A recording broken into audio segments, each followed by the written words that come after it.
60 years ago, in the agricultural region of Chickasha, Oklahoma, a woman named Deirdre Hudson suddenly vanished from her own home, disappearing without a trace, leaving her family and the small community here in extreme fear and confusion.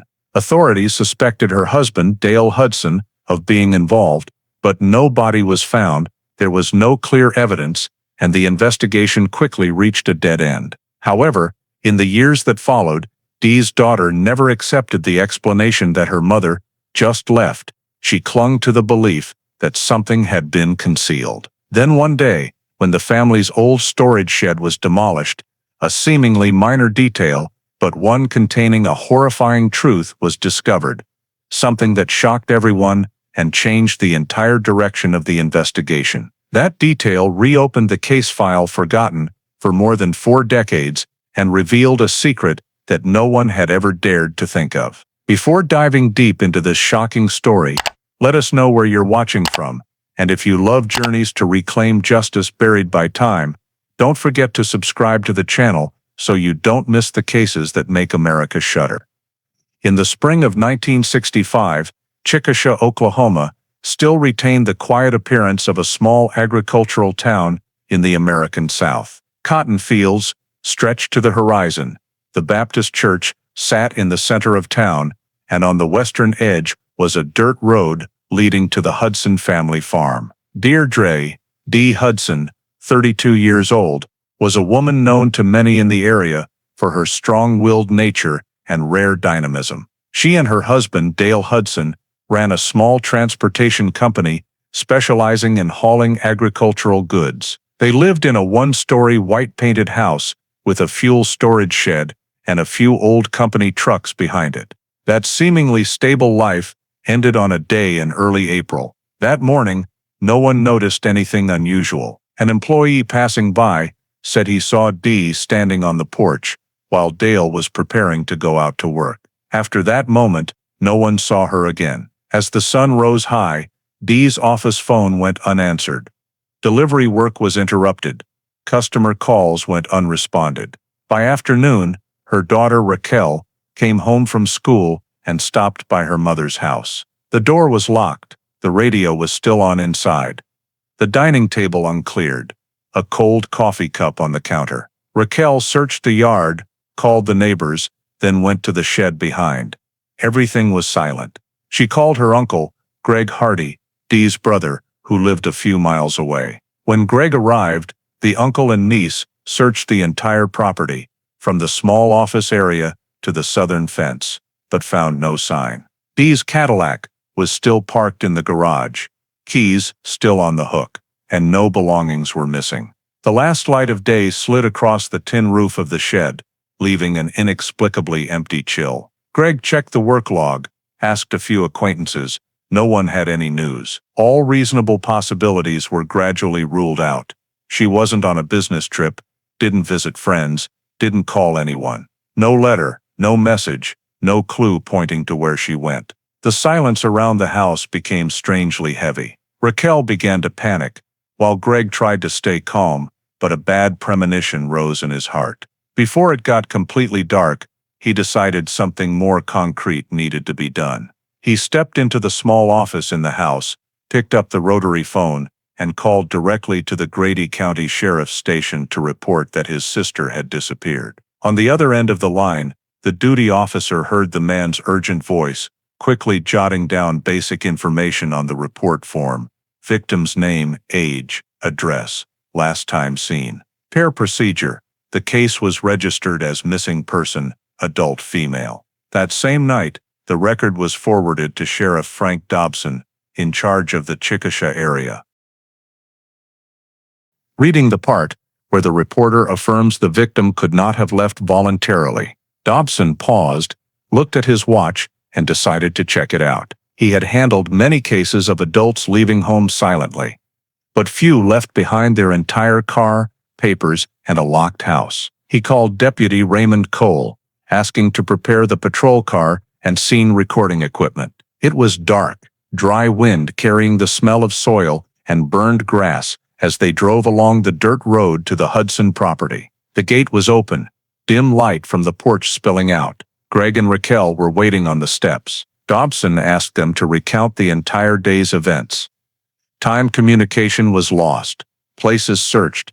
Any items possibly missing. The answers caught his attention.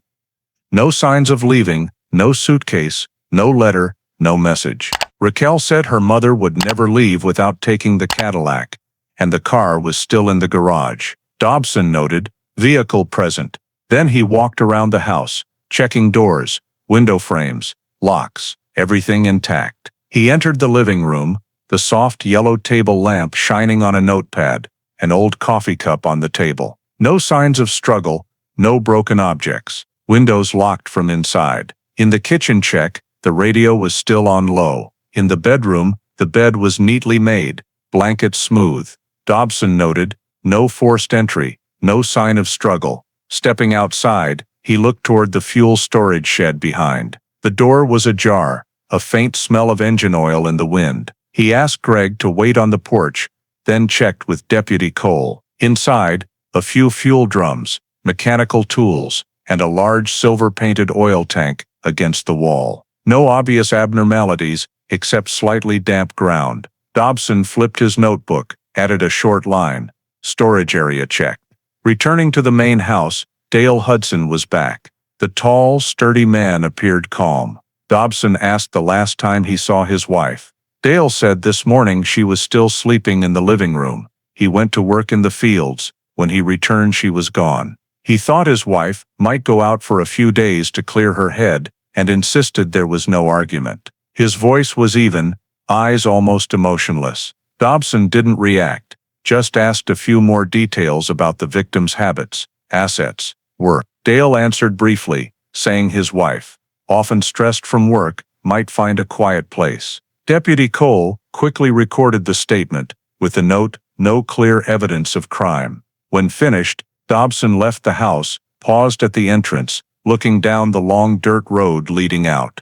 Everything strangely quiet. He turned to Greg, said he would file the missing person report and start checking around from the next morning. Back at headquarters, Dobson wrote the incident report in the duty log, stamped to open file C146521, Hudson, Deirdre M., missing person. Circumstances unclear. Further investigation required. The file was placed separately on his desk, thin and clean like every missing person case, starting with a perfect void. The next morning, Sheriff Frank Dobson returned to the Hudson farm with Deputy Raymond Cole to prepare a detailed scene report. Early sunlight covered the wooden fence rows, the air smelling of dry soil and gasoline smoke from nearby fields. They started from the front of the house, noting each item. The entrance door had no pry marks, hinges intact. The porch floor had a few small shoe prints, but not clear enough to sample. Dobson used a wooden ruler to measure distances between those prints, noted in his book, then moved inside. The living room was tidy, items in place. The sofa where Dale said his wife often rested was covered with a double-folded blanket, fabric corners unwrinkled. On the low table was an old coffee cup, remaining liquid dark. Next to it was the local newspaper from the previous day, folded as if the reader stopped midway.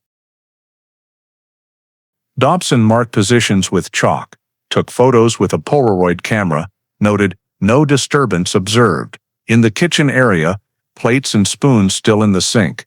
Refrigerator closed tight, no signs of rummaging. He checked the back window, locked from inside. Everything indicated the person inside left voluntarily, or no one else broke in. Up to the bedroom, bed neatly arranged, no signs of heavy movement. The makeup table drawer slightly open. Inside a few small jewelry pieces, nothing missing. On the nightstand was Dee's work notebook, last page stopping at the previous day. Dobson skimmed, saw numbers related to transport contracts. No personal notes. Deputy Cole carefully checked the trash, collected a few fuel purchase invoices, all signed by Dale. He placed them in a paper envelope, but did not seal per evidence protocol, as value was undetermined. They moved to the backyard area. The soil here was soft with many truck tire tracks, hard to determine timing.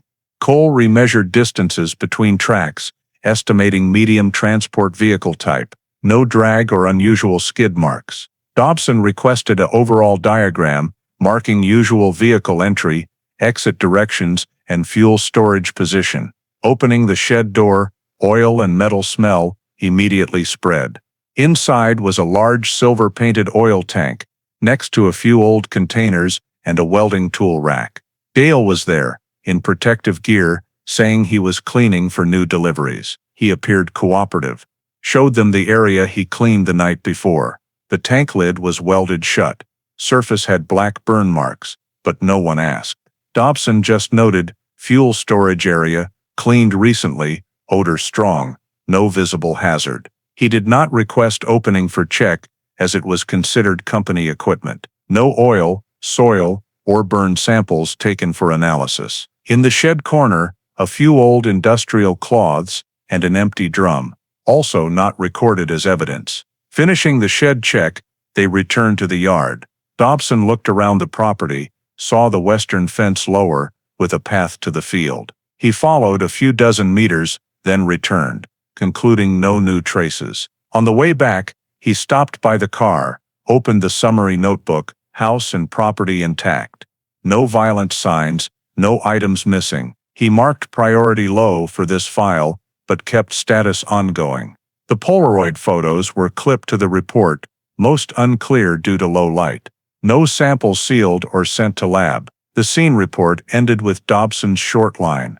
Scene checked, no criminal evidence observed. As he left the farm, the morning was high, wind carrying a faint oil smell from the shed, lingering then fading into the air. 2 days after completing the scene documentation, Sheriff Frank Dobson decided to expand the search to the surrounding area. He reported to the county office, requesting manpower and equipment support. That morning, more than 24 people gathered in front of the Hudson house yard, a few police officers, a group of volunteers from town, 2 farmers acquainted with the family, and a K-9 unit from the state police department. They were divided into 4 small teams, each responsible for one direction, east, west, south, north, from the main house.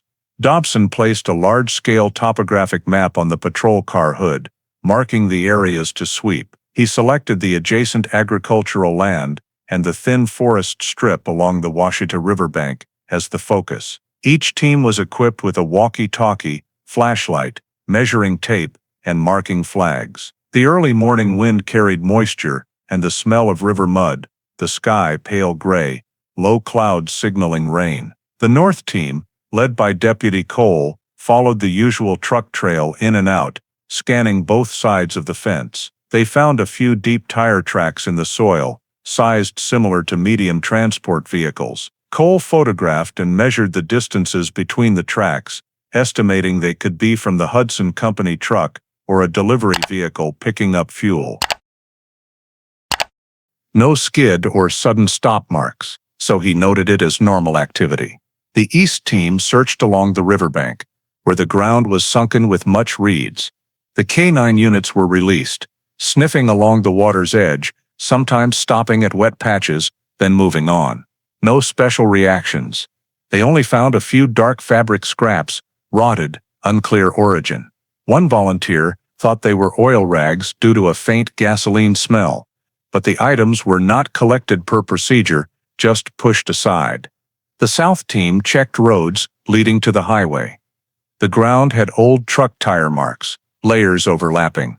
Cole reported this area had frequent vehicle traffic, making it impossible to identify specific traces from the disappearance time. The west team advanced into the low-lying land near the farm, searching along the fence and shallow pits. One volunteer spotted a long indentation in the soil, possibly from a heavy object dragged, but the ground was dry, no skid marks. Dobson came to see, noted it but did not mark as evidence. He directed continuing the sweep within a half-mile radius of the house. By noon, the sun was harsh, strong wind, whipping red dust everywhere. Everyone had to stop for a break. Preliminary report, no results. In the afternoon, the group continued to the backyard storage shed for closer examination. A young officer found 2 small metal pieces nearby, shaped like bolt caps or detached mechanical parts. Dobson picked them up, noticed oil residue, then asked Dale Hudson about the origin. Dale said they might have fallen from tools while repairing a truck the previous week. The two metal pieces were placed back, not taken to headquarters. Near the shed, there were also a few industrial rags and lubricant packaging wrappers. All old, nothing standout. At day's end, as the sun set, Dobson gathered the teams to summarize results. The swept area covered nearly 300 acres, extending to the riverbank and adjacent fields. No signs the victim left by any means. No personal items found. Preliminary report noted. No trace of missing person within 1 mile radius. Several industrial materials observed near storage area, not retained. He asked the teams to pack up, scheduling another river area sweep the next morning. As everyone left, Dobson lingered, looking toward the fuel storage shed fading in the twilight. The oil smell still lingered in the air, mixing with red field dust and early summer insect sounds. In his notebook, he underlined the final line, "Search completed, no evidence of foul play observed." The road leading out of the farm was silent, only patrol tire tracks on the soft soil, quickly erased by the wind. After 3 days of fruitless searching, Sheriff Frank Dobson shifted to collecting statements from involved parties. He wanted to re-establish the entire timeline, relationships between individuals, and actions before Dee Hudson's disappearance. Early morning, he went to the Hudson Hauling Transportation Company office, a small building less than half a mile from the main house, consisting of 3 rooms, common work area, tool storage, and accounting room. Only 2 employees were present, a driver named Billy Garrison and young secretary Linda May, who had worked for Dee nearly 2 years. Dobson started with basic questions about daily operations. Both confirmed Dee was at the office all morning the previous day, working normally, showing no intent to leave. Linda said she left around late afternoon, Dee still at her desk checking ledgers. When asked about Dee and her husband's relationship, Linda looked down at the files, then softly said they still talked normally, but not as close as before. She recounted that in recent weeks, Dee often complained about her husband not letting her decide independently in business, especially new transport contracts. Linda remembered Dee once blurting that if she couldn't do things her way, she'd sell everything and start over elsewhere. Garrison, the driver, confirmed hearing that but thought it was just tired talk. Dobson noted every detail, asked more about finances, but both didn't know much. Ending the session, he asked them to keep information confidential until official notice. At noon the same day, Dobson met Dale Hudson at his home. He wanted to hear the full sequence from the husband to cross-check. Dale sat at the dining table, calm demeanor, hands clasped in front. Asked the last time he saw his wife where, he answered as before, that morning Dee was still home. He went to work in the fields. When back, she was gone. Dobson asked if his wife mentioned going anywhere or recent conflicts. Dale said Dee often stressed from work, sometimes left home a few days to rest. He added she did so once last summer when the company had contract issues. She just needs some quiet, then she'll return, he said. Dobson asked, why not report to police sooner if his wife was missing many hours? Dale explained. He initially thought she went to a friend's. His nonchalant attitude made Dobson unsure if it was calm or evasion. He noted, husband cooperative but detached. Leaving the Hudson house, Dobson stopped by nearby residences to ask neighbors. The closest home half a mile away was the Carsons, an elderly couple, Mrs. Carson. Said she saw a strange light from the Hudson shed the night before Dee vanished. Like welding flash, bright then gone, she described. When Dobson asked if she heard any noise, she said only wind, no vehicles. He noted this and asked her husband if he saw anything else. Mr. Carson said he saw Dale leave the shed after midnight, but couldn't confirm exact time. Both affirmed never seeing Dee leave at night. Dobson returned to his car, opened his notebook, puzzle pieces started forming, a woman wanting to sell the company, a husband saying his wife often left, and light in the shed the night she vanished. He noted statements didn't align, but no physical evidence to confirm suspicion. For objectivity, he asked Deputy Cole to re-question Dale with a more detailed list, while requesting OSBI assistance to check Hudson Company finances. In the day's summary report, Dobson listed 3 key timestamps: D leaving the office, Dale leaving home, and neighbors seeing shed light. The 3 didn't overlap, creating an 8-hour gap where no one knew D's whereabouts. He ended the report with witness statements inconsistent, no physical evidence collected to confirm timeline. The file thickened by a few pages, but still only words, no accompanying samples. As he closed the notebook, the afternoon was waning, sunlight pouring gold on the Hudson shed's tin roof, where the mentioned light still vividly lingered in the investigator's memory. After completing the local statement round, Sheriff Frank Dobson sent a summary report to the Oklahoma State Bureau of Investigation for technical support. 2 weeks later, the OSBI Central Region team of 3, a scene specialist, a forensic analyst, and a file investigator, was dispatched to Chickasha. They brought measuring equipment, large cameras, and reference files of prior area disappearances. Coordination unfolded over 3 consecutive days, aiming to resweep the entire Hudson property and surrounding farmland. First morning, the OSBI team with Dobson rechecked previously noted positions, including main house, shed, garage, and Washita River area. The scene specialist started by rephotographing all spaces, using tape to mark distances between points. In the initial report, they noted the house in no intrusion, no struggle or damage signs condition, all doors and windows intact, locks unpicked. In the shed, oil smell strong, some containers half full, but no spill or leak signs. The OSBI team brought oil and soil sampling tools around the tank, but upon check, only noted samples with normal hydrocarbon composition. No samples retained for further analysis, as no clear suspicious factors. The west yard was swept with a metal detector, only finding rusty nails and scrap iron. Near the north fence, a low damp patch, but shallow digging revealed only gravel and roots. By afternoon, the team moved to the river edge, previously searched. They used probes to check depth and odd signs, results negative. River flow weak that season, no unusual surface objects. End of day report clear, no physical evidence recovered, area search completed. Second day, the team expanded to old Hudson holing lots.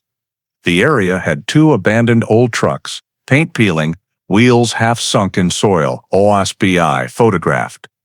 Noted chassis numbers, but determined the vehicles unused for years, not directly related to the disappearance. A technician with a handheld magnetic field meter checked the fuel storage, especially the large tank, but without specialized opening tools.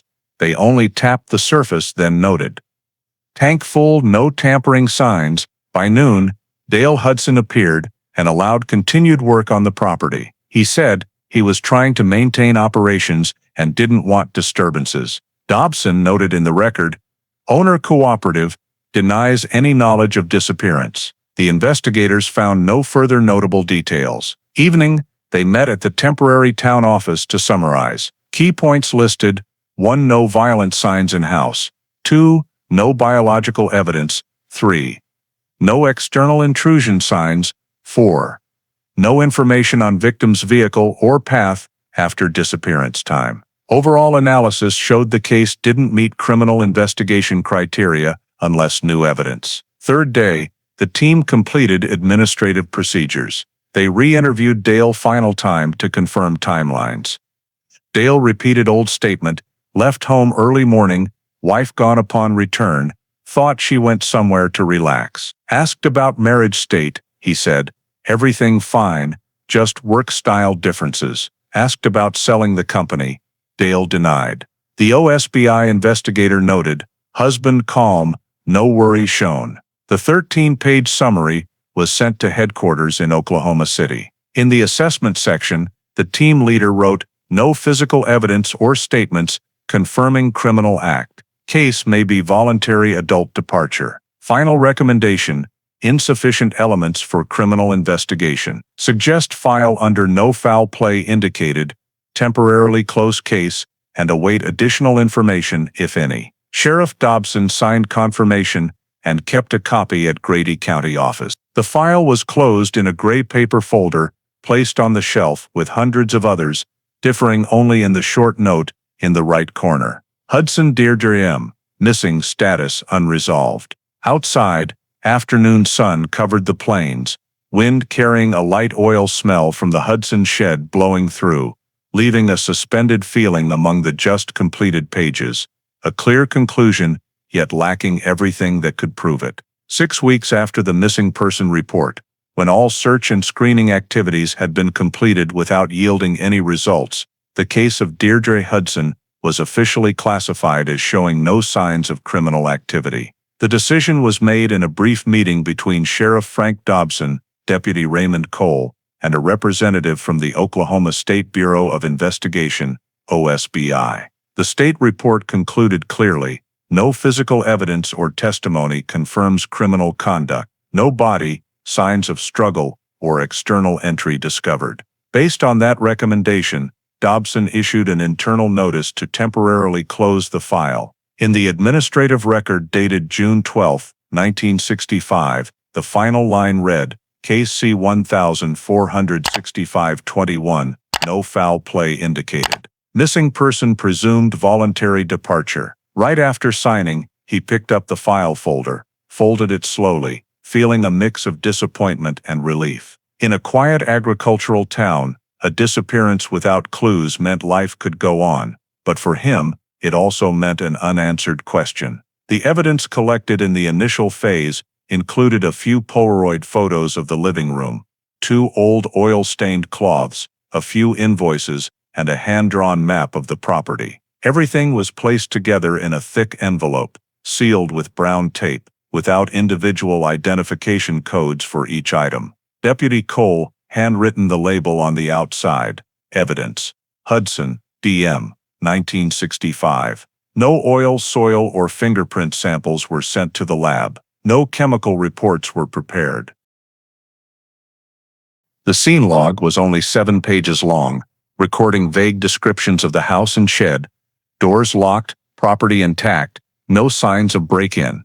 Details like the oil smell, burn marks on the tank, tire tracks around the backyard, were mentioned only once in the appendix, without further evaluation. Upon completing archiving, Cole placed the evidence envelope along with the main file in the 4th drawer of the storage room, among other missing persons cases from the year. The old wooden shelves, under dull yellow fluorescent lights, made the room look more like a warehouse than a place for investigative records. The Hudson file was sequentially numbered, labeled white, with a handwritten closed mark in the corner. On the last page, Dobson noted, "No further action until new evidence received." After finishing the administrative part, he sent a summary copy to OSBA for storage at their Oklahoma City headquarters. The summary was just 1 page, including basic lines of information: name, age, address, time of disappearance, and the conclusion, no criminal elements determined.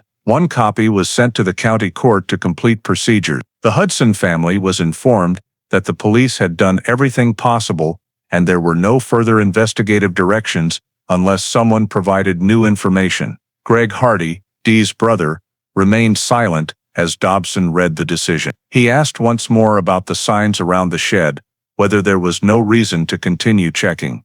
Dobson only said lightly, "We followed proper procedure." Raquel, the young daughter, didn't fully understand the meaning of those papers, only asking if her mother could be considered truly gone.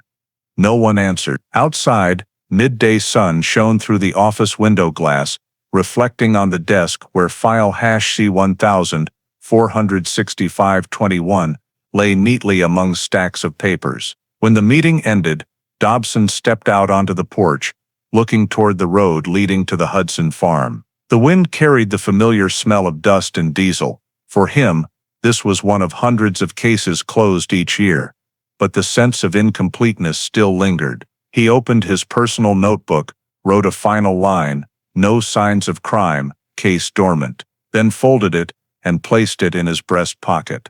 In the storage room, the administrative clerk closed the file cabinet, locked it, and marked the catalog. Hudson Deirdre M. Status closed. From that point, the disappearance was no longer mentioned in Grady County's briefing sessions. The patrol team returned to routine duties. Local news stopped updating. Summer passed, new cases emerged, and the name Hudson gradually faded into the long list of unsolved incidents. The thin file lay still in the drawer, papers gradually yellowing, leaving only neat handwriting and a cold conclusion that no signs of crime had been found. No one knew that this very silence would cause the case to slumber forgotten for nearly half a century. After file hash C-1465-21 was closed, Deirdre Hudson's disappearance quickly faded into oblivion. No further reports, no new witnesses, no evidence submitted to Grady County Police. Life in Chickasha returned to normal rhythm. Cotton fields still bloomed white each season, trucks still passed the dirt road in front of the Hudson house, and locals gradually viewed it as one of many runaway cases without explanation. By the end of 1965, Dale Hudson sold most of his trucking company assets, citing poor health and business difficulties. A year later, he moved to Norman, nearly 100 kilometers away, where few knew him, taking his young daughter. The house in Chickasha was sold to a local farmer, while the shed and oil tank area remained unchanged, only the company's sign replaced. After a few years, Hudson Holdings ceased operations entirely, making way for a farm equipment repair shop. The new owner occasionally heard mentions that the place was once the scene of a disappearance, but no one remembered the details clearly. Sheriff Frank Dobson retired in 1972. Before handing over, he noted briefly in the log, Case C-1465-21, closed, no further developments. That file, along with hundreds of others, was moved to the basement storage of the county police building, stacked on old metal shelves.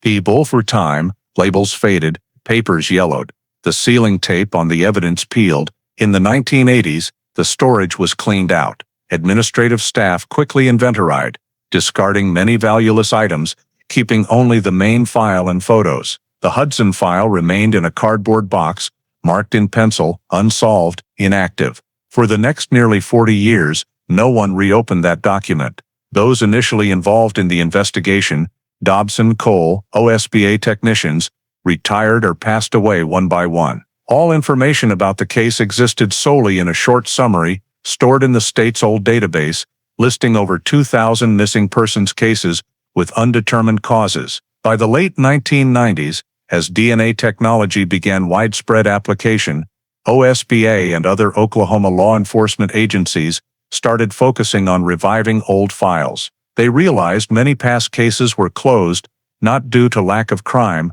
but lack of scientific means. In the early 2000s, an evidence archiving reform program was launched, aimed at reviewing long-dormant files. In 2003, then OSBA Director Thomas Keegan signed the decision to establish the Cold Case Unit. The unit's task was to examine all unsolved files, especially those with potential preservable physical evidence. They started with larger counties around Oklahoma City, then expanded to rural areas. New staff, mostly young investigators, were assigned to catalog each case by year, prioritizing based on remaining evidence type. During the review, they found many old files lacking information, vaguely described, or missing evidence. A long list was created, divided into 3 groups, with forensic evidence, only statements, and insufficient data. The Hudson file, numbered C-1465-21, fell into the 3rd group, incomplete file. Still, an archivist noted that this file may relate to anomalies in an industrial scene, based on Dobson's initial record, describing oil smell in tanks. That small detail kept the case from being removed from the list. In Chickasha, the old Hudson family land remained, now owned by an agricultural company. The shed was renovated into a supply warehouse, old oil tanks still in place, repainted multiple times. No one in the area mentioned Dee Hudson's name anymore. The new generation only vaguely knew the place was once the setting for a strange disappearance, but no one remembered the exact year or why the person was never found. In the state archive, the Hudson case summary lay between two others, a 1964 robbery and a 1966 fire, unnoticed until the statewide review program officially began. When a young OSBA employee opened the file, the old pages cracked at the spine, cover worn, Dobson's handwriting blurred. The smell of old paper mixed with a faint oil scent rose, like remnants of a moment everyone thought was forever closed. After nearly 40 years of silence, the file finally lay again on a state investigation agency's desk, not due to a tip, not a new witness, but only because of a policy to re-inventory unsolved cases. However, at that time, no one knew that bringing the Hudson file back to the review list would start a chain of events changing investigators' entire perception of what seemed a harmless disappearance. In early 2006, the Chickasha area entered spring with lingering light rains, and the new agricultural company, leasing the old Hudson family land, began plans to expand the warehouse area. The structure had deteriorated, brick walls peeling, corrugated roof rusted, many items abandoned for decades. A crew of 5 workers was tasked with demolishing the entire old warehouse, clearing the foundation for a new storage yard. On the morning of March 3rd, as the bulldozer worked in the northwest corner of the lot, Supervisor Harold Kemp discovered a large oil tank, half buried in the soil, faded silver paint, unusually thick and sealed welds. The tank was larger than typical agricultural ones, the top lid without vent holes or valves, only a few old welds darkened with age. Kemp thought it might be leftover industrial equipment, but when the crew used a crane to lift it, a strange smell spread in the air, pungent, sweet, and foul enough that they stopped. At first, everyone thought it was old oil or leaking chemicals, but as the smell grew heavier and flies gathered around the tank opening, suspicion immediately arose. Kemp ordered everyone back and called the Grady County Sheriff's Office to report an unusual discovery during construction. Patrol officers arrived after about 20 minutes, immediately cordoning off the area, ordering all activity stop. As they approached, the decomposition smell was more distinct, not like chemicals. The first officer on scene noted in the later report a door consistent with decomposing organic material. That afternoon, the county sheriff notified OSBA, requesting a field forensics team. 3 hours later, 2 OSBA vehicles arrived, bringing identification equipment and forensic staff. They set up a temporary yellow tape barrier around the warehouse, marking a 30-meter radius, posting restricted area, active investigation signs. Workers were required to leave the site and provide preliminary statements. Upon inspection, the OSBA team noted the oil tank was welded shut at both ends, one end with newer welds than the rest, thick iron with signs of prior cutting before re-welding. The lower body had compacted soil and dry grass adhered for years, indicating it had lain undisturbed for a long time. They used thermal scanners and metal detectors around the tank to check for other buried objects. Results showed no other devices, only this tank was anomalous. As light faded, OSBA set up temporary lighting tents, photographing the entire area from multiple angles. In the preliminary scene report, they noted clearly, large sealed fuel tank discovered during construction. Odor indicates possible biological matter inside. Access pending authorization. Since a warrant was needed to open the object, detailed inspection was postponed to the next day. That night, the area was guarded continuously by 2 local police officers. The next morning, under OSBA and county police supervision, the process of moving the oil tank began. A small crane lifted it and placed it on dry ground nearby. When tilted, a thick black liquid seeped from the weld edge. Technicians immediately used absorbent materials to contain it, sampling the fluid and sealing it. A wet cloth piece was seen stuck in the weld gap, along with thin strands resembling hair or fabric fibers. All actions were videotaped. An expanded search warrant was issued that day, allowing OSBA to treat the object as potential evidence. The soil around the tank's location was dug about half a meter deep for supporting signs. They found a few loose metal pieces and rusted bolts, possibly from old structures. Checking land use records, the registry confirmed the area was once owned by Dale Hudson, owner of a dissolved trucking company from the late 1960s. That detail prompted county police to immediately notify OSBA Central in Oklahoma City to search related files. In the old catalog, the name Hudson appeared with the 1965 missing person case, file C146521. Within hours, the information was sent back to Chickasha. The current county sheriff, Rick Howard, recognized the significance of the match. The land where the oil tank was found was the exact location noted in the old unsolved missing person file. He immediately ordered absolute scene protection, halting all demolition.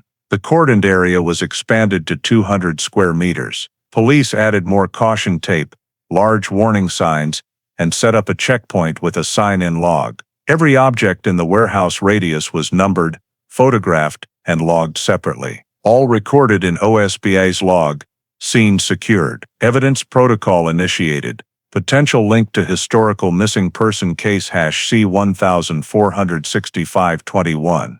Throughout that night, the warehouse area was sealed, patrol vehicle floodlights illuminating a plot of land forgotten for decades. The forensic team set up temporary tents, marking positions, awaiting official instructions from Oklahoma City headquarters. By the morning of March 5, 2006, as the sun just peeked through the eastern tree line, the OSB forensics team began the process of opening the oil tank, the object considered central to the newly discovered scene on the old Hudson family land.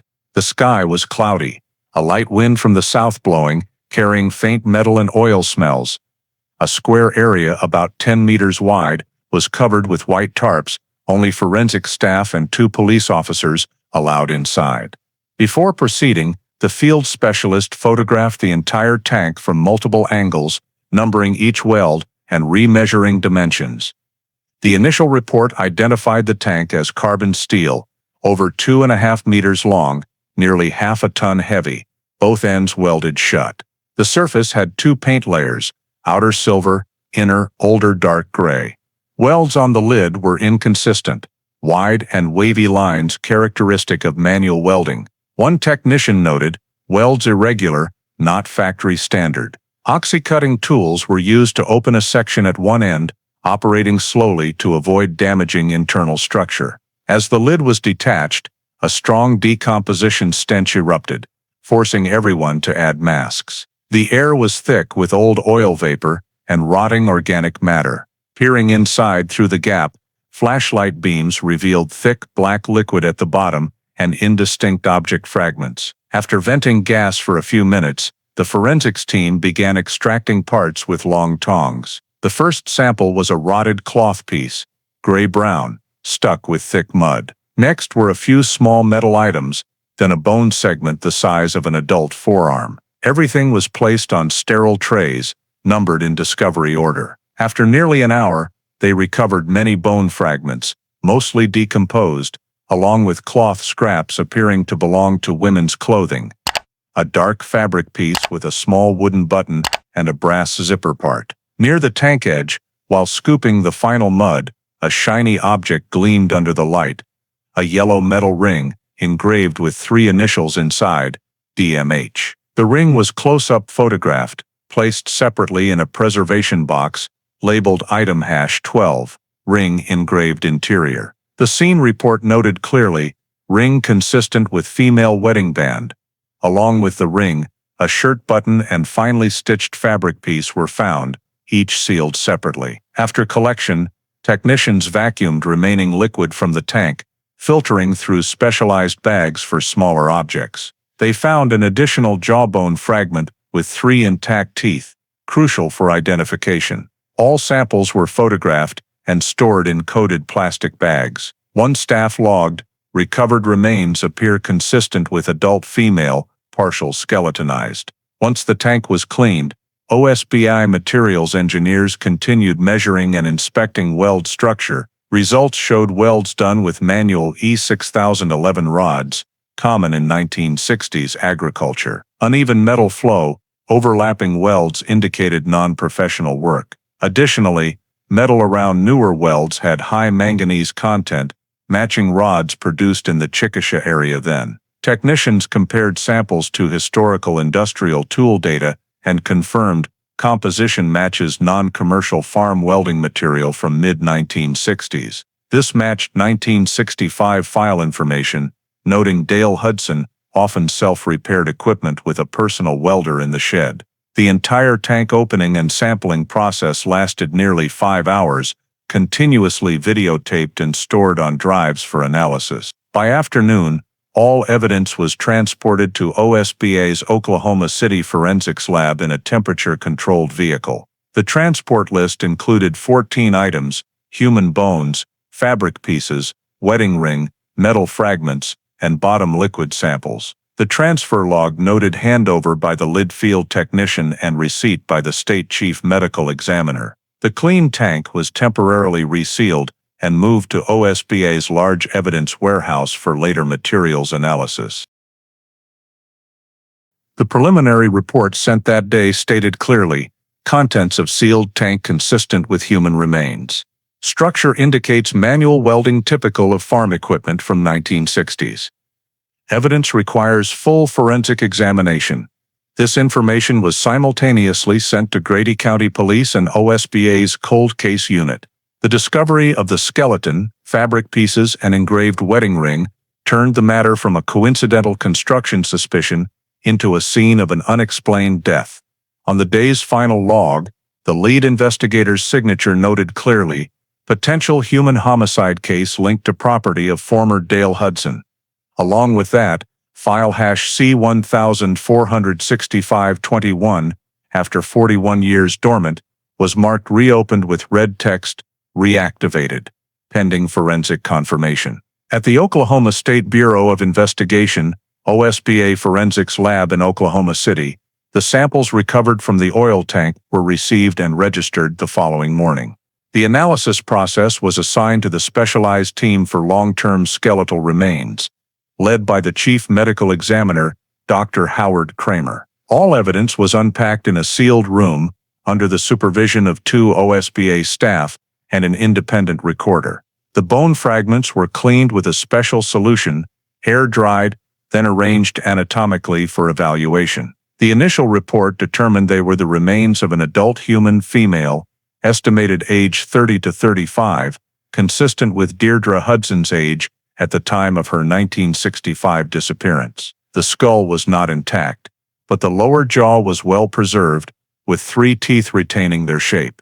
The bone surfaces showed decades-long decomposition in a sealed environment, combined with oil and hydrocarbon vapors, staining the bone dark brown-black. No visible cut or mechanical fracture marks. The forearm and upper arm bones indicated average stature, right-handed. Preliminary analysis concluded, skeletal morphology consistent with adult female, age range early 30s. However, to confirm identity, the forensics team needed DNA results. Due to oil contamination and decay, they opted for mitochondrial DNA extraction, suitable for old or heavily degraded samples. 2 samples from the jaw and femur were selected, ground into powder, treated with special enzymes, then sent to OSBA's molecular biology lab. Reference samples required maternal line relatives. Old files showed Deirdre Hudson had a biological daughter, Raquel, born 1952, currently living in Texas. Through the Grady County Sheriff's Office, OSBA contacted her, explaining the remains discovery and need for kinship verification. Raquel, upon receiving the call, was silent for a long time before agreeing to provide hair and buccal swab samples. The samples were sent securely, sealed and hand-delivered to the lab. DNA extraction took over 2 weeks due to the bone's age. Scientists performed multiple gene amplifications to ensure stable results. Finally, in early April, the comparison report was completed. The mitochondrial DNA sequence from the bones matched Raquel Hudson's sample across 16 reference loci. Similarity reached 99.98%, sufficient scientific basis to conclude direct mother-daughter relationship.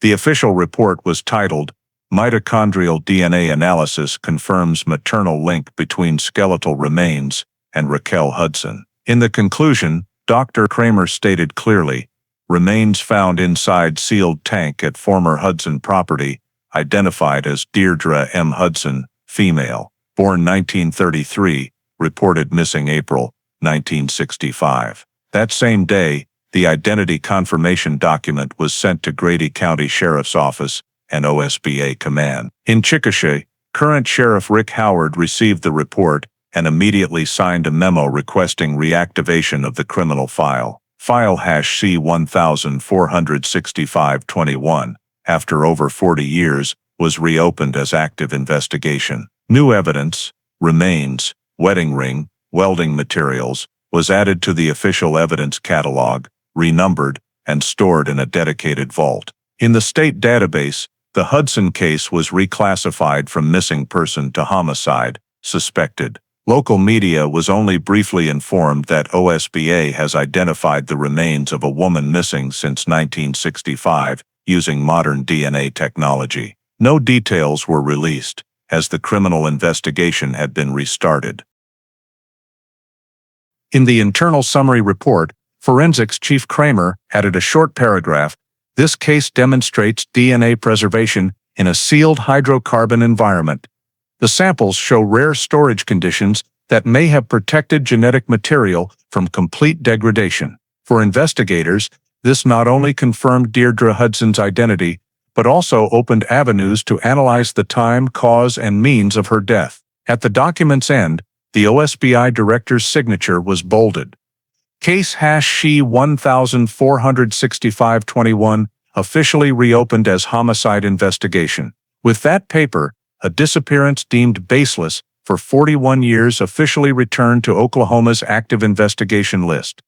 Along with the unanswered question, what really happened inside the Hudson family warehouse in the spring of 1965. Immediately after the identification results confirmed the victim, the Oklahoma State Bureau of Investigation assigned a special team from the Cold Case Unit to take over the Hudson case. The team leader was veteran investigator Billy Little, experienced in handling old files and reconstructing scenes from archival documents. His first task was to review the entire 1965 file, including witness statements, scene descriptions, Polaroid photos, and reports from Grady County Police. The yellowed papers, faded handwriting, many pages needed rescanning for digital storage. Little spent days in the archive reading each sheet, cross-referencing dates and content. A picture gradually emerged. A woman vanished under circumstances with no signs of entry, husband gave calm statements, and police at the time failed to collect key evidence. Notably, he focused on a short description in Sheriff Dobson's initial scene report, fuel storage area. Cleaned recently, strong odor, large sealed tank, no visible hazard. This note, insignificant then, perfectly matched the 2006 remains discovery site. Little immediately flagged it as the first critical point in reconstructing the crime sequence. In witness statements, Dale Hudson said that on the morning Dee disappeared, he left home for work in the northern fields, returned at noon to find his wife gone. His statement was consistent across 3 interviews. However, neighbor Mrs. Carson's statement noted that the night before, she saw bright light from the Hudson warehouse, like metal welding. She recalled the time after 11 p.m. Around the same time, company employee Billy Garrison stated he received a short call from Dale that evening, asking to delay morning deliveries because he needed to check fuel equipment. These 2 details, late-night light and delivery delay, led Little to identify a nearly 10-hour gap between the evening of April 24 and morning of April 25, 1965, a period never thoroughly investigated. In his notebook, he sketched a timeline: 17 o'clock, Dee leaves company office. 20 o'clock, Dale at home. 23 o'clock, light appears at warehouse. 6 o'clock, Dale leaves home. 10 o'clock, family discovers Dee missing. All markers compiled from old files and witness statements. Cross-referencing with the 2006 OSBA report, He noted the tank's newer weld seam on the lid, consistent with the assumption it was opened, an object placed inside, then quickly resealed. Technical conclusions showed the welding rod and method matched manual E6011 type, which Dale used. Little included this in his preliminary analysis, manual welding consistent with tools available to property owner at time of disappearance. Continuing file review, he found Dale's first interview note. When asked if he worked in the warehouse the night before, Dale replied, "I just cleaned up a bit, wiped spilled oil." Notably, he mentioned cleaning but no one verified. Meanwhile, Deputy Cole's report noted warehouse floor damp, heavy oil smell, scorch marks around tank. Those scorch marks were never analyzed, but comparing 2016 photos, position and characteristics matched astonishingly. Old photos showed a semicircular black patch on the back warehouse wall, while current paint at the same spot was blistered, welding heat traces. Little concluded in his report, scene observations from 1965 indicate localized welding activity corresponding to sealed tank, discovered 2006. Beyond technical details, the team also reviewed Hudson Hauling's 1965 financials. Tax data showed 2 days after Dee's disappearance, Dale withdrew a large sum from the business account. Though original bank records were lost, a tax office copy confirmed the transaction. Little assessed the immediate post-incident withdrawal strengthened financial motive. He flagged key dates, creating a comparison table between financial data and disappearance timeline, all within 3 consecutive days. For logical assurance, the team compared data across 3 lines: physical, behavioral, financial. Physical, tank welding evidence was key. Behavioral contradiction between Dale's statement and Carson's witness showed secretive nighttime activity. Financial showed benefit to Dale. All formed a coherent chain in the reconstruction model, a body concealment executed on the victim's own property, using available tools, under the guise of routine work. Finally, Little completed a over 30-page summary report, attaching original file photos, scene diagrams, and timeline table. In the conclusion, he wrote, "All available records indicate that the welding activity noted by witnesses on the night of April 24, 1965, corresponds directly with the sealing of the fuel tank, where remains of Deirdre M. Hudson were recovered in 2006. Timeline inconsistencies and corroborating technical data establish sufficient grounds to proceed with full criminal investigation." The report was sent to the OSBI director with a formal request to reopen at criminal level. After over 4 decades since marked no foul play, Sheriff Dobson's old lines now became key evidence, proving the opposite: signs of crime existed from the start, only unseen or unprovable with available means. After completing the sequence reconstruction from old files, the OSBI investigation team shifted focus to analyzing metal materials from the oil tank and comparing with samples still stored at the former Hudson Hauling workshop. This was assigned to OSBI's Industrial Materials Analysis Lab, in coordination with the University of Oklahoma's Metallurgy Lab. Specialists first took pencil-tip-size samples from the tank welds and conducted emission spectroscopy to determine chemical composition. Results showed weld material 98% iron, with small ratios of manganese, silicon, and carbon.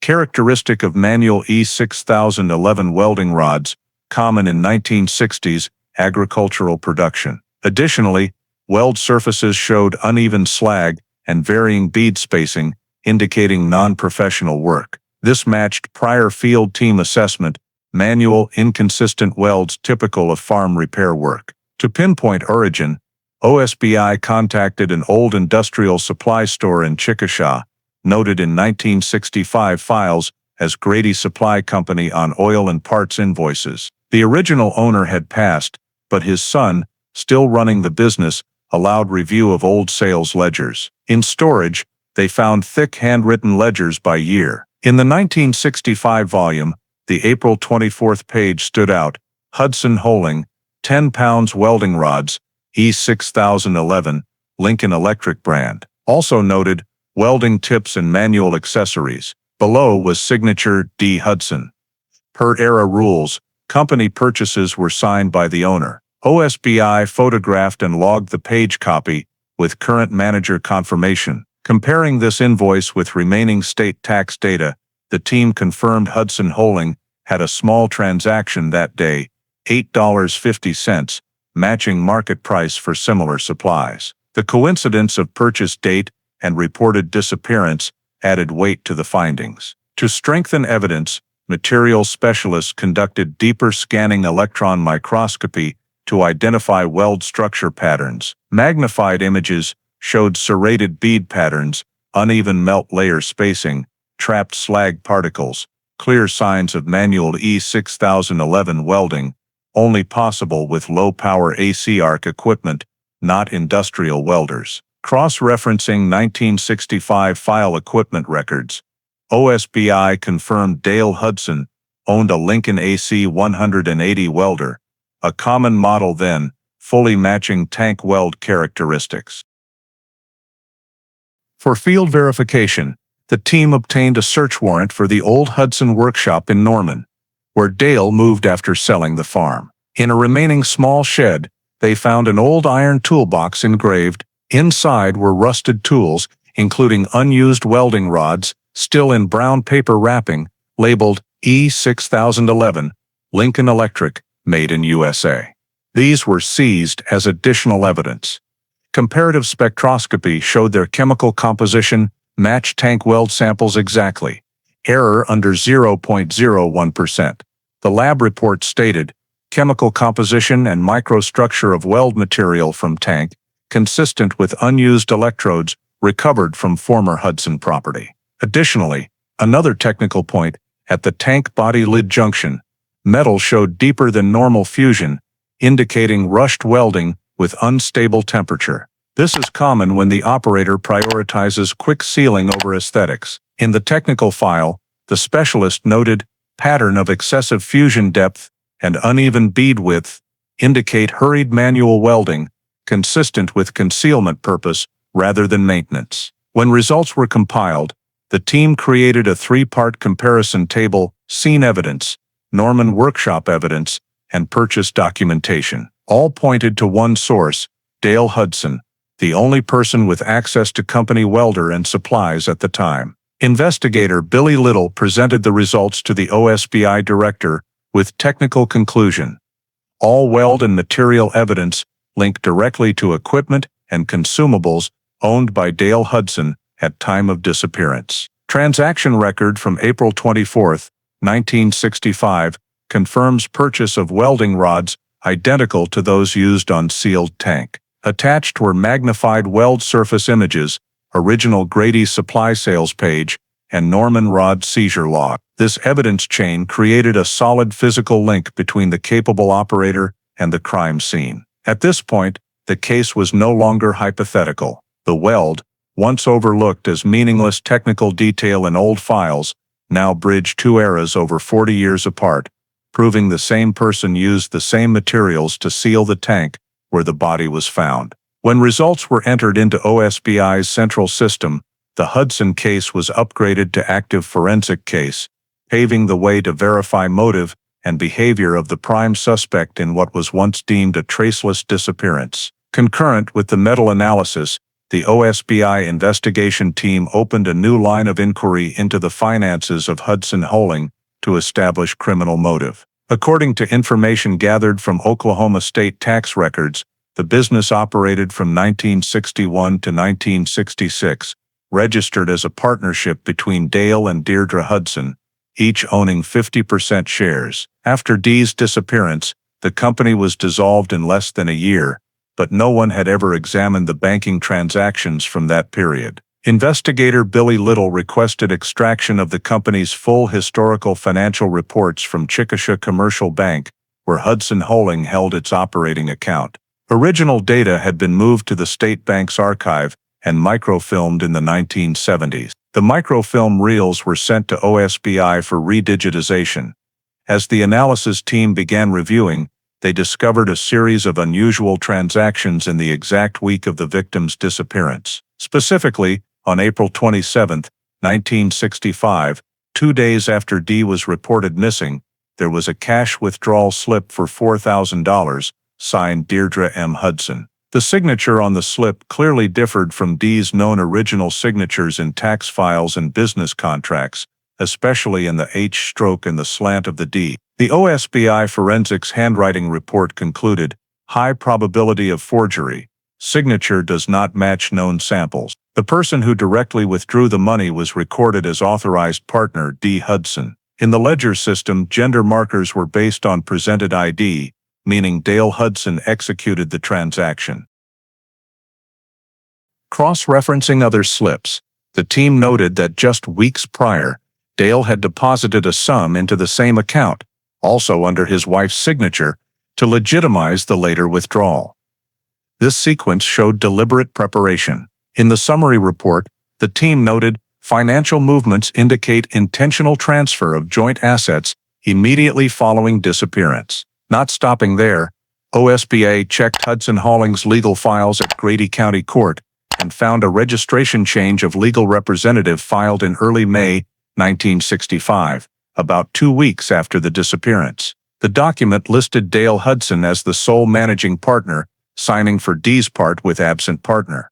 The procedure was notarized as valid because ERA laws did not require verification of the co-owner's actual status without a death declaration. The management transfer gave Dale full control over company assets, including 5 trucks, 2 transport contracts, and all deposits. Financial reports showed from May to July 1965, a total of $9,200 transferred from business to Dale's personal account, without documentation proving business purpose. Compared to average operating costs, this withdrawal was nearly 70% of second quarter profits, causing liquidity loss and closure by year-end. Additionally, in 1966 tax files, Dale declared all fixed assets, damaged by natural disaster and valueless, to erase remaining depreciation, legal on paper, but unusual in timing. Financial investigation results also showed Dale purchased a small house in Norman in August 1966 for $6,800, paid fully in cash. No income sources besides the dissolved trucking company. In OSBI's summary table, the final note stated, acquisition of property within 12 months after disappearance suggests use of diverted corporate funds. To strengthen the file, OSBI's legal team collected copies of property registration and confirmed the transaction at Norman Trust Bank, where Dale opened a new account. All were added to the main file, forming a complete economic evidence chain. Specialists assessed this as an economic crime with violent act model, where the primary motive was not emotional, but asset seizure. In the internal report, Billy Little wrote, pattern of financial actions demonstrates motive centered on control of assets and removal of partner from business equation. Sequence of forged withdrawal, partnership modification, and liquidation aligns chronologically with disappearance of Deirdre Hudson. The report was presented with a timeline chart showing each step. April 24th. Welding materials purchase, April 25th. Wife disappears. April 27th, withdrawal. Early May, business license change.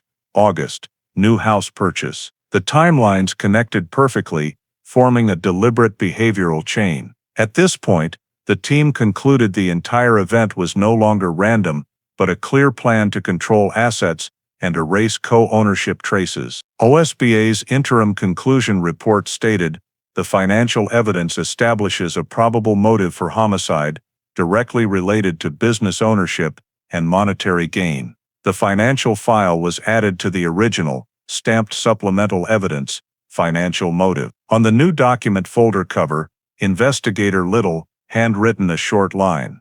Follow the money, motive confirmed. After completing the financial and metal evidence analysis, the OSBA investigation team proceeded to the final verification phase step, locating surviving witnesses involved in the 1965 disappearance. The goal was to corroborate old file details, especially timelines matching the tank welding the night before Deirdre Hudson vanished. The witness list was based on 1965 interview logs, including 4 people, 2 former Hudson Hauling employees, the Carson neighbors, and a seasonal driver. Of these, Only 3 were alive in 2006. Investigator Billy Little and partner Special Agent Kayla Browning met each. The first was Billy Garrison, company driver, now over 70, living in Anadarko. The meeting was in a small house, no recording for comfort. Garrison recalled that on the evening of April 24, 1965, he got a short call from Dale Hudson asking to delay next morning's fertilizer delivery to Lawton. He said the truck needed fuel system checks. I didn't question it, but it was odd because usually Dee handled such notices, not Dale, he said. Asked if he visited the farm that day, Garrison confirmed stopping by early morning April 25, around 6:30. Warehouse door open, I saw thin smoke rising inside, thought he was burning trash. When I asked, Dale said he was fixing the oil tank, told me to leave and come back tomorrow. He emphasized the heavy warehouse smell, not burning trash but like boiling oil or hot iron. Garrison's account matched the OSBI timeline after Dee's disappearance and before family reported to police.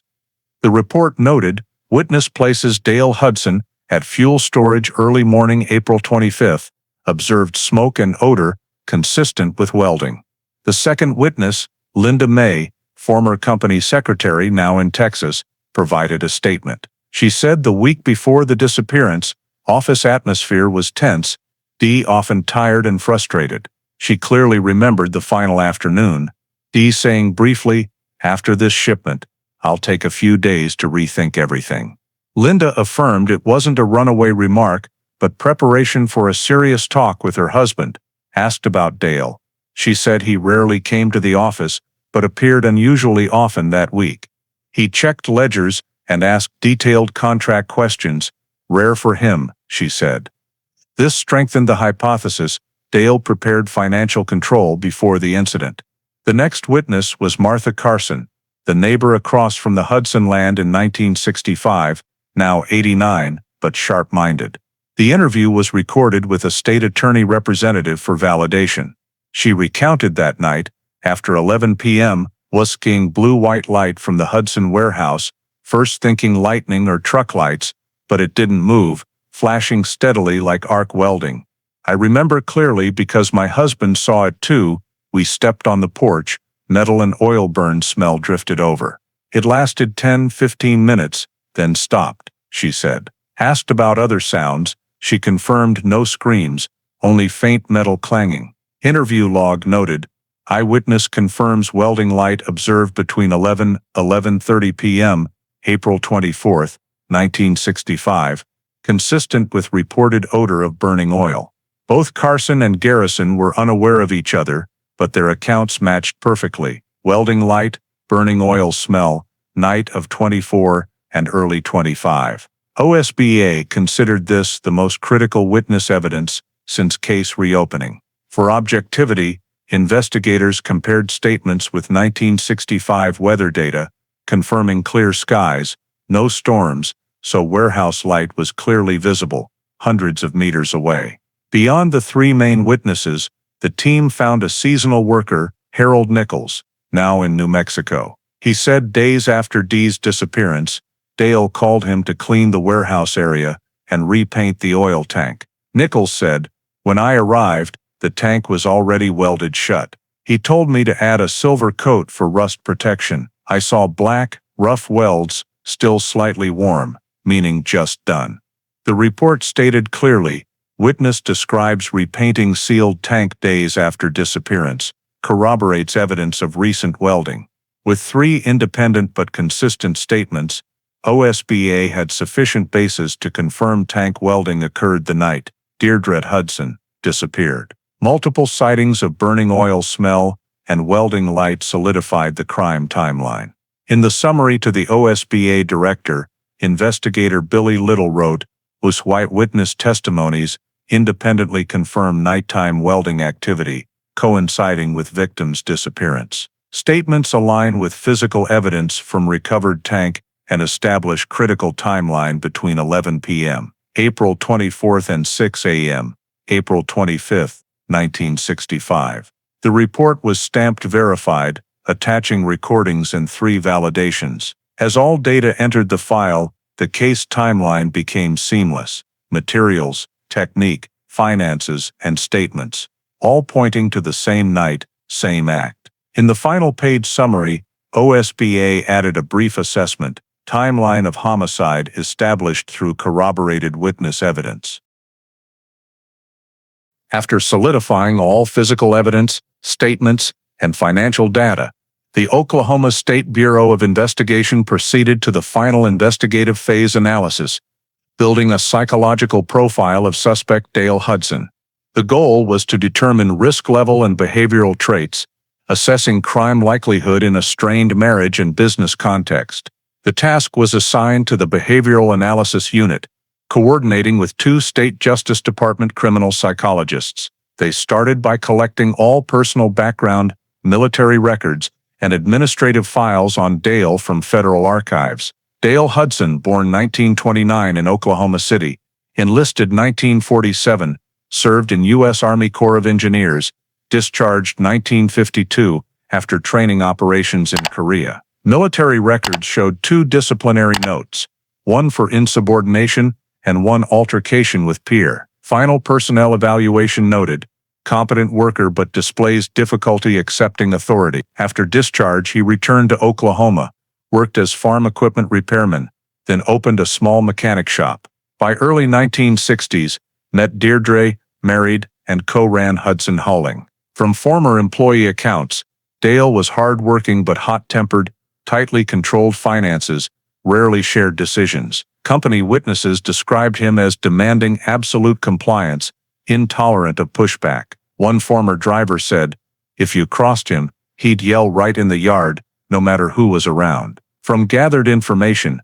psychologists built a behavioral profile using standard U.S. Justice Institute scales. Preliminary results identified Dale with typical patriarchal power control personality traits, manifesting in 3 factors: dominance need, strong reactions to challenge, and tendency to use practical actions for conflict resolution. In witness interviews, many mentioned his habit of deciding for D in everything, even personal matters. One of D's old friends, Linda Carter, contacted by OSBI, said D confided she couldn't sign any papers without asking Dale, even her own contracts. Checking local hospital medical records, they found D admitted twice in 1963, 1964, both diagnosed bruising from fall. Though no direct abuse evidence, repeated identical descriptions drew attention. They interviewed the treating doctor, now retired, who recalled injuries symmetrical, like impacts not typical falls. This data entered the behavioral file noted, possible domestic violence, unreported. Beyond personal factors, specialists examined business psychological context. From financial files, Hudson Hauling was Dale's main income and community status symbol. As D wanted to sell or run independently, Dale lost control, feeling power threat. Per specialist analysis, this was a key trigger in strong patriarchal crime behavior. In the behavioral evaluation, trigger event noted, threat of loss of control over business and spouse likely served as precipitating factor. Additionally, administrative records showed Dale twice warned by local police for neighbor disputes over property lines in 1962 and 1964, both minor but shared overreaction when challenged. The psychological report concluded, behavioral history demonstrates rigid personality structure, dominance issues, and potential for aggression under stress. Comparing to case data, specialists found the psychological model perfectly matched reconstructed behavior, solitary action, scene control, mechanical and meticulous handling, fitting military technical training. They added, choice of concealment method reflects familiarity with tools and desire for complete control over outcome. In the final synthesis, specialists divided the psychological profile into 3 layers: personal, social, and criminal behavior. Personal, Dale showed possessive tendencies and intolerance of abandonment. Social, maintained hard-working man image, potentially hiding violence. Criminal behavior, total control pattern clear in concealing body on own property, both absolute confidence and final dominance over victim. The Behavioral Analysis Unit report ended with Dale Hudson presents classic traits of coercive control personality. High need for dominance, history of interpersonal aggression, and technical competence support the hypothesis that he acted alone and rationally in concealing the crime. Probable motivation, preservation of control, and elimination of perceived threat. The over 40-page document was filed in the main case-coded behavioral profile, Hudson D. On the cover, investigator Billy Little, handwritten a brief comment. Profile consistent with offender exhibiting patriarchal control, high risk under challenge. With this analysis, OSBA completed evaluating the person behind the evidence chain, clearly determining Dale Hudson not only had opportunity and means, but all psychological traits of someone capable of crime when power was threatened. When the behavioral profile and physical evidence chain were complete, the Oklahoma State Bureau of Investigation decided to conduct a formal interrogation of Dale Hudson, the man all data pointed to, now 83 years old, living quietly in Norman. The summons was sent in early June 2006. Dale then lived alone in a small house on the outskirts, rarely interacting with neighbors, known as a retired mechanic who occasionally fixed items for locals. The interrogation took place at the OSBA Central Norman office, with investigator Billy Little and an assisting agent present. No attorney accompanied him as Dale agreed to cooperate, saying he had nothing to hide. The small room had only a wooden table, 2 chairs, and a recorder in the corner. The session began with light questions about his current life, then shifted to the past. Asked about Hudson hauling, Dale maintained an even tone. "We did good business until Dee disappeared, then I didn't want to continue." Billy Little asked if he remembered that day. "I do. She was home that morning. I went to the shed, then the fields. When I returned, she was gone." His voice was calm but halting. Asked if he worked in the warehouse the night before, Dale paused, looked up directly. "I cleaned up. I welded a leak on the oil tank.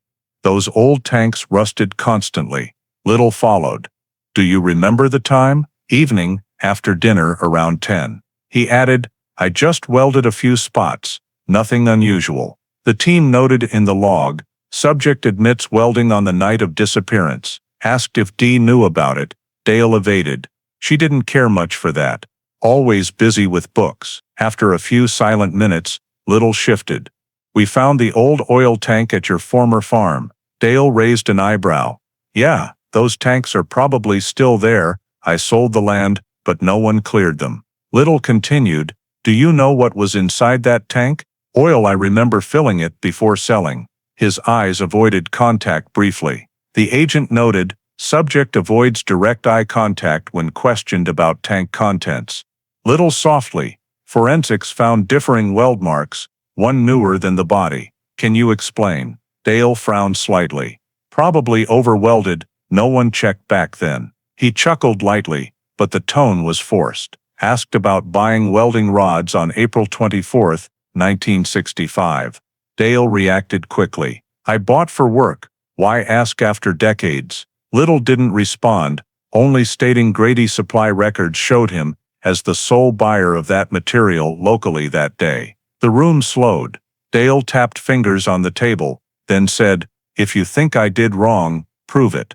That was his first clear defensiveness. Midway, Little switched tactics, using cognitive interview, open questions to recall memory. He asked Dale to detail actions 2 days before Dee's disappearance. Dale said he left early April 24th, worked fields, home evening. Asked if he dined with Dee. He said, "Probably not, she was upset over work. But on second asking, we had a light meal, no issues." Small sequence contradictions were meticulously logged. Agent Browning interjected, "Remember anyone visiting that night?" Dale, "No, just us two." But 1965 files had him saying a delivery friend stopped by. When confronted, he faltered. Then softly, "Maybe I misremembered." Inconsistencies grew, especially on repainting the tank. "I don't recall painting, maybe someone later." Yet witness Nichols said Dale instructed him. Each small contradiction was fully recorded. After nearly 2 hours, Little asked directly, "Did you ever open that tank after welding?" Dale immediately, "No. Welded done, no need to open." This became key, as only someone knowing contents would stress, "No need to open." In the audio log, his voice slowed and lowered, longer than normal. An OSBI behavioral analyst watching through one-way glass noted, "Tone drops, defensive posture noted during mention of tank." At the end, asked if he thought Dee left voluntarily. Dale shook head. "Maybe she wanted freedom." Little stared seconds, then, "She has been found." Dale looked up, silent. A pause over 10 seconds was recorded.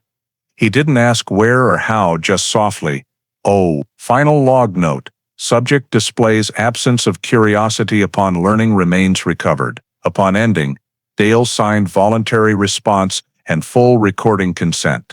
The 128-minute tape was stored as interview June 17, 2006. Hudson D. After he left, Billy Little wrote in the report, "Subject exhibited inconsistencies, indirect admissions, regarding welding activity, and defensive responses when confronted with evidence. Statement recorded in full, admissible as key corroborative evidence." With this interrogation, OSBI had what it lacked for 40 years, words from the only person who could explain what happened the night Deirdre Hudson vanished. After the over 2-hour interrogation and audio showing clear contradictions, the OSBI team finalized a comprehensive report to the Oklahoma State Prosecutor's Office. It arranged all evidence chronologically and by type: forensic, direct witnesses, financial, and suspect statements. The over 120-page report included detailed forensics analysis and behavioral conclusions from the psychology unit. On July 6, 2006, after reviewing the file, the state prosecutor signed the decision to charge Dale Hudson with first-degree homicide under Oklahoma Criminal Code Section 701.7. On the morning of July 7, at 8:45 a.m., the arrest warrant was approved by Cleveland County Court. It stated, "Defendant Dale Hudson, male, 83 years old, residing in Norman, Oklahoma, accused of intentionally causing the death of Deirdre M. Hudson around April 1965. State Police coordinated with Norman Police Department to execute the arrest that day, ensuring safety and additional evidence collection at the suspect's residence. At 9:30 a.m., 2 patrol cars and an OSBI vehicle stopped in front of the small White House on Alameda Drive, where Dale had lived nearly 4 decades. He was on the porch fixing an old radio. As officers approached and read the warrant, Dale looked up, unsurprised. He only asked, "Do I need to change clothes?" Officers allowed him inside under supervision. In the living room, they conducted a court-ordered search, seizing 2 boxes of old documents, a notebook logging 1960s expenses, and several black and white photos of the old warehouse. Additionally, in the garage, they found a 1964 Lincoln 180 welder, assorted mechanic tools, and unused welding materials. All were sealed and transported to OSBI evidence storage. As led away, Dale remained calm, no resistance. He was taken to Cleveland County Jail for supplemental questioning and legal procedures. Arrest log noted time, 10:22 a.m. OSBI immediately held a press conference at Oklahoma City headquarters that afternoon to officially announce. Agency spokesperson Karen Mitchell read, "After over 6 months of investigation, the Oklahoma State Bureau of Investigation, in coordination with the State Prosecutor's Office and Grady County Sheriff's Office, has executed an arrest warrant for Mr. Dale Hudson, 83 years old, on charges of first-degree murder related to the 1965 disappearance of Deirdre M. Hudson." She added, "It was one of the longest cold cases successfully reinvestigated in the state." Before cameras, Mitchell briefly outlined verified evidence types, remains, and wedding ring found in the welded sealed oil tank at the former Hudson family land. DNA identification confirming the victim, metal analysis matching welding materials to defendant's equipment, witness statements proving tank welding timed with disappearance. Additionally, financial evidence and psychological reports were cited as motive and behavior reinforcement. The conference lasted 15 minutes, no conduct to maintain file confidentiality, pre-prosecution. Local media ran stories that evening, headlined OSB arrests suspect in 41-year-old disappearance. Chickasha and Norman residents were shocked. Many barely recalled the case. A short state TV report replayed old warehouse images, now just concrete foundation and sealed tank in evidence storage, emphasizing it as one of the rarest forensic discoveries. On the investigative side, Billy Little's team finalized remaining file parts, including interrogation audio backups and arrest logs. In documents to the prosecutor, they presented evidence chain structured, 1 act, welding the tank night of April 24, 1965, 2 motive, asset seizure and company control, 3 means, using available equipment and welding materials, 4, result, victim's body found in the tank on property owned by defendant. Report concluded, evidence chain meets legal elements for criminal prosecution, satisfying proof of intentional homicide, not accidental. In the state prosecutor's court filing to Cleveland County, the indictment summary stated, Dale Hudson intentionally caused the death of his wife, Deirdre M. Hudson, by confining her remains within a welded fuel tank to conceal the crime. That day, the county judge approved no bail detention due to severity and flight risk, despite age. That evening, Dale was transferred from Norman Temporary Jail to State Detention Center, isolated unit for elderly defendants. OSBI issued a second release confirming completion of all related property seizures for trial, including the Norman house. Internally, the Hudson case summary was evaluated as exemplary cold case investigation model, proving old data and modern forensics integration. On the official file cover, investigator Billy Little's handwritten line was added as final remark, case hash C146521, transition from suspicion to proof complete, arrest executed. By day's end, as OSBI's electronic system updated, the Hudson-Dale suspect entry changed from under inquiry to arrested, pending prosecution, officially closing the over 40-year investigation phase and opening criminal prosecution in Oklahoma State Court. The trial of State of Oklahoma vs. Dale Hudson officially opened on December 14, 2006, at the Grady County Courthouse, over 41 years after Deirdre Hudson was reported missing. Courtroom 2, usually familiar with minor civil disputes, was now packed with reporters, locals, and the victim's family members. In the front row, Dee's daughter, Raquel Hudson, sat silently, holding an old photo of her mother taken in front of the warehouse. Defendant Dale Hudson, 83 years old, appeared in an old gray suit, thin frame, slightly stooped back, weathered face but eyes retaining their familiar coldness. He was not handcuffed, due to his age and frail health, but closely monitored by 2 judicial officers.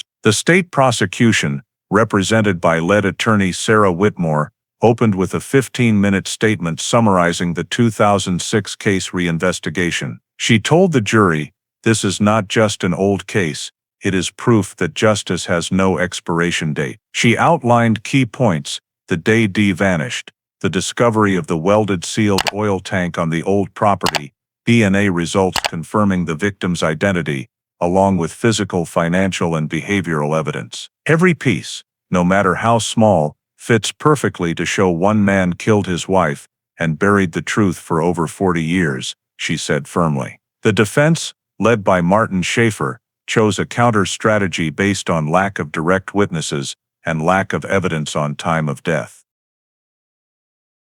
In his opening, Schaefer said, "My client is a husband who lost his wife, not a killer.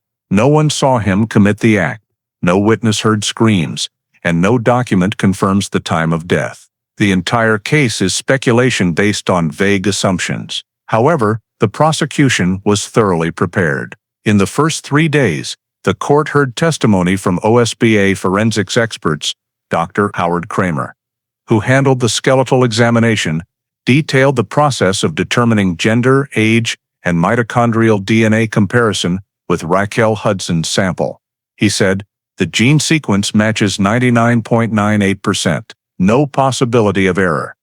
The body found in the oil tank is Deirdre Hudson. Examination images were projected on a large screen, bone fragments, the wedding ring engraved DMH, and a diagram of the discovery location. The jury of 12 watched intently, many bowing their heads at the ring photo. On the fourth day, prosecution shifted to physical evidence, metal and welding material analysis results. OSBA lab specialist Alan Brooks presented a comparison table of chemical composition between the tank weld sample and rod seized at Dale Hudson's Norman home. The two samples match completely in iron manganese content and weld structure. No chance of random coincidence. He projected electron microscope magnified images, pointing out uneven slag marks, characteristic of manual E6011 welding technique, matching the type of machine the defendant owned.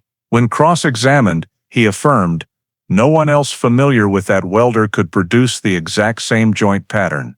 Defense objected, arguing the welder was common, anyone could use it. Prosecution countered, but only one person bought welding rods at Grady Supply on April 24, 1965, the one who signed Dale Hudson. The original invoice was presented in court, with the sales ledger copy. The projector clicked as the signature image appeared clearly on screen, slightly shaky strokes, slant identical to Dale's in bank records. On the fifth day, the court heard witness testimony.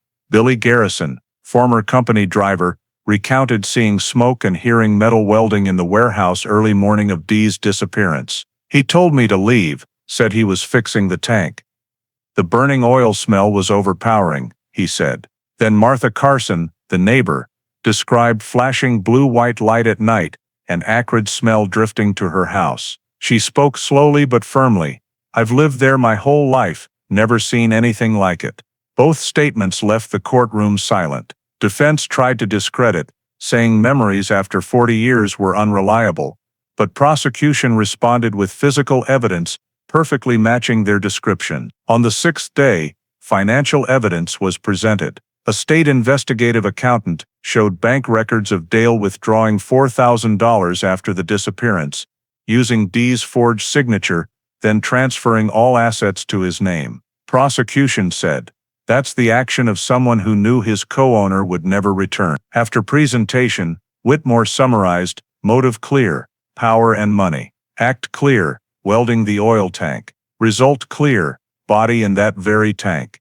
Defense reacted strongly, moving to exclude some evidence for lack of chain of custody from 1965, but the court denied due to OSB's full proof of modern examination procedures. When Dale was called to testify for himself, he said only a few short sentences, I didn't kill anyone. I was just trying to keep my business. When prosecution asked if he admitted welding the tank on the night of April 24th, he nodded. Eyes down, I did, but just to fix a leak. That answer echoed in the heavy atmosphere, causing many in the courtroom to look at each other silently. As cross-examination ended, prosecution emphasized to the jury, we don't need eyewitnesses. We have an unbreakable chain of evidence, from physical financial witnesses to the defendant's own admission. She raised her hand, pointing to the tank image on screen. This is that woman's grave, and the only man who could do this is sitting before you. In final arguments, defense attorney Schaefer spoke softly, but resolutely. An 83-year-old man cannot defend himself against time-distorted memories. Today you are judging not just him, but the past. But when prosecution closed with, truth does not rot with time, it only waits to be unearthed, the courtroom fell silent. The jury was asked to retire for deliberation. The Dale Hudson trial, the longest cold case in Grady County history, entered its decisive phase. After 3 days of deliberation, on the morning of December 21, 2006, the Grady County Courthouse jury returned to the courtroom. The room was deathly quiet. In the front row, Raquel Hudson tightly held her daughter's hand, eyes fixed on the judge's bench. Judge Eleanor Watkins asked the foreperson if they had reached a verdict. The silver-haired man stood, voice slightly trembling but firm. Your Honor, we have unanimously. He unfolded the paper, read aloud. We, the jury of Grady County, find the defendant Dale Hudson guilty of first-degree murder under Section 701.7 of the Oklahoma Criminal Code. The air in the room froze. Dale Hudson sat motionless, eyes down, hands clasped. No one saw expression on his face. Raquel covered her mouth, tears rolling, but no sound. Judge Watkins thanked the jury and declared, "This verdict is accepted by the court." After a few minutes' conference, she read the official sentence. Defendant Dale Hudson is sentenced to life imprisonment without possibility of parole. He will serve at Joseph Harp Correctional Center, State of Oklahoma. The gavel struck 3 times, closing the nearly 2-week trial, an ending awaited for 41 years. Lead prosecutor Sarah Whitmore stood for a brief statement. "Today, justice is not just for Deirdre Hudson, but for every unheard case. Time may blur memory, but evidence, if preserved, still speaks the truth." Defense offered no comment. Attorney Schaefer only told media they will consider appeal rights, but everyone understood Dale's age and health made efforts nearly meaningless. After sentencing, Dale was led away silently. He walked, slowly, head slightly bowed, no longer the rigid posture from the first day. Leaving the courtroom, he said only one short sentence, almost muttering, "I just wanted peace." Raquel did not respond, only watching the prisoner transport van speed from the courthouse gate. The next day, OSBA held an official press conference in Oklahoma City, releasing the Hudson Case Investigative Summary Report, over 200 pages, detailing the full case-breaking process from the 2006 tank discovery to the final verdict. The report was titled, "Persistence of Evidence, the Hudson Case, 1965-2006. Then OSBA Director Thomas Keegan spoke to the press.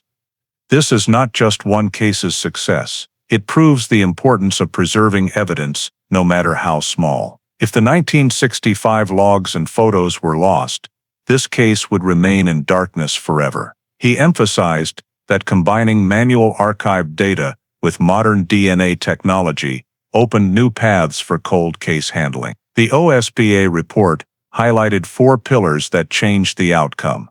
1. Physical evidence preservation, especially original scene photos and logs. 2. Advanced DNA examination technology. 3. Financial and behavioral analysis to establish motive.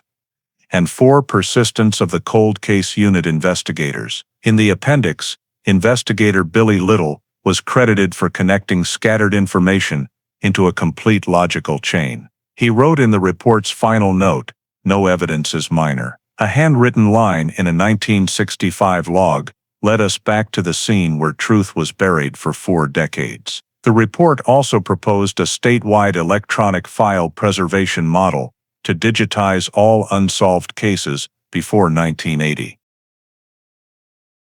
That day, the governor sent a congratulatory letter to the team, calling it proof of legal responsibility and memory.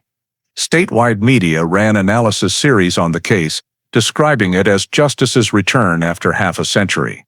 In the Chickasha community, old neighbors near the Hudson farm were stunned by the outcome. One former neighbor told media, "We thought she ran away. Never imagined she was still there, right on that land." From now on, the old property was recommended by OSBI for no further construction to preserve as a forensic memorial site, proving the importance of scene archiving. Legally, the Hudson case set precedent for prosecuting murder without direct witnesses, relying solely on modern verified indirect evidence chains. In the conclusion announcement, Prosecutor Whitmore emphasized, "Justice has no time limit. Those who think they can bury truth in metal and oil are wrong." Dale Hudson began serving his sentence in January 2007 in the elderly inmate isolated unit. His file was stored at the State Corrections Department with no parole note, ending all reduction possibilities. In the OSBI report's final pages, the bold summary line, "Case hash C146521, closed, conviction achieved." Below was Billy Little's handwritten note, like a farewell to both victim and those who followed the case for 40 years.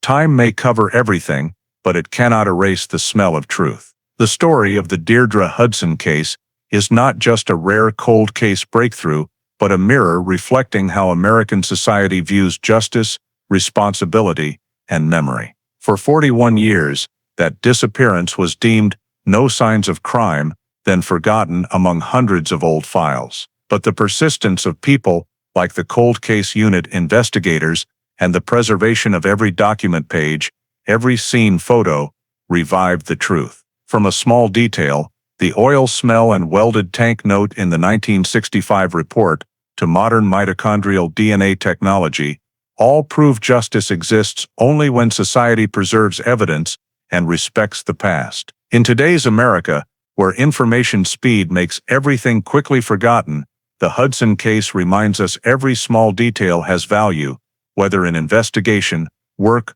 or human relationships. It also raises an ethical responsibility question: how many times do we ignore a small sign just because we think it doesn't matter? Dale Hudson was not caught by confession, but by patiently reconnected data after half a century, a lesson that truth does not vanish, it only waits to be seen again. The case also underscores faith in the American legal system. No matter how long, when evidence exists and people do not give up, justice can still be served. In modern life, it is a reminder not to hastily let go of what seems too late. Just as OSB persisted with file hash C146521, we too must learn patience with truth.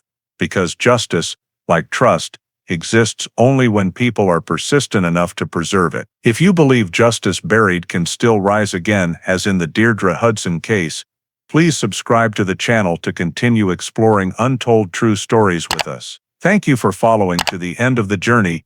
See you in the next video, where truth continues to be illuminated from files thought long asleep.